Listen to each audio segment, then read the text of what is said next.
Gerald, obviously, last time we saw you, picked up the win, got off the little streak. How important was that for you to kind of put the losses behind? I think it was really important, especially mentally. You know what I mean? To put in all the work I put in, it was just icing on the cake that I got the submission record. But I definitely needed that. Yeah.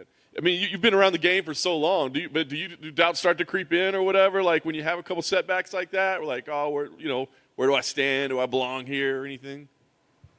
I won't say there's like no doubts. I mean, you got the pre-fight jitters. Anyone who says that goes away, they're lying to your face.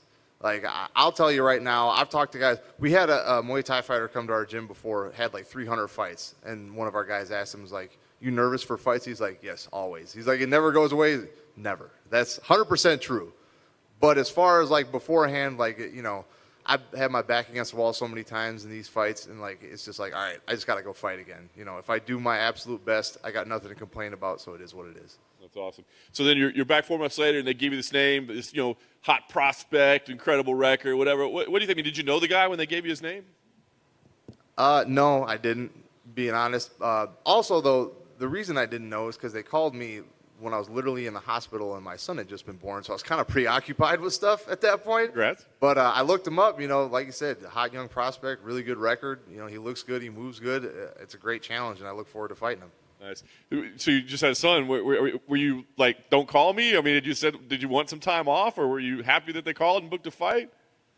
My knee-jerk reaction was like, I got to talk to my wife. Like, I got to figure this out.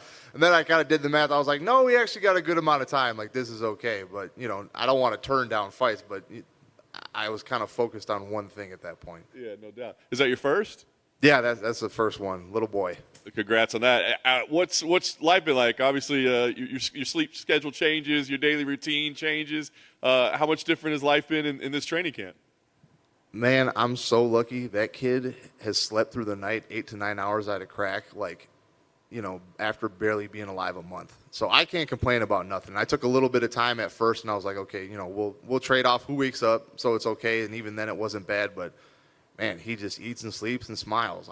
I'm like the luckiest guy on earth to have, like, where I need recovery, I really need sleep to perform my best. He's like, I don't know if he just gets it or what, but I'm all good. That's awesome. So the matchup, once you figure out who the guy is, you go study him a little bit. I mean, at this point in your career, are you a big tape studier? I mean, you go really break it down or not?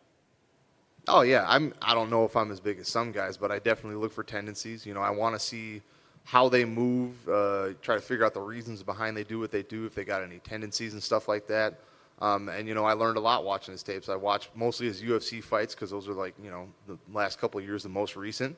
And, really good. Liked what I saw. I saw some things to capitalize on, but I saw a lot of things where it's just going to take me being a little bit more disciplined, a little bit faster, beating him to the spot, and it's an exciting challenge for me. Was there any part of you that was like, why do they keep giving me these prospects? Like, what the new hot guy on the block? Why do I have to fight him? I'm kind of used to that now, so honestly, I didn't really think about it. And everyone keeps reminding me, like, oh, why do they all?